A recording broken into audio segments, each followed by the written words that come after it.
Perbuatan tercela. 2.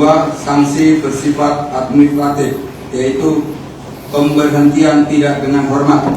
Nasib Bribda Seili oknum polisi tersangka pembunuh mahasiswi ULM, berakhir dipecat.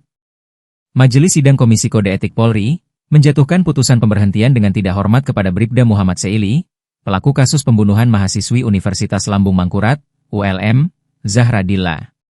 Putusan tersebut dibacakan dalam sidang etik yang dipimpin Ketua Komisi AKBP Budi Santoso, dengan Wakil Ketua Komisi Kompol John Simanjorang, dan anggota Komisi Kompol Ana Setiani. Putusan dibacakan dalam waktu sidang yang hanya sekitar setengah hari, dimulai dari pembacaan dakwaan sekitar pukul 13.30 WITA, dilanjutkan pemeriskaan 4 saksi, lalu pembacaan tuntutan dan pembelaan hingga pembacaan vonis sekitar pukul 18 WITA. Bribda Seili dinyatakan terbukti melakukan perbuatan seperti dalam dakwaan dan tuntutan penuntut.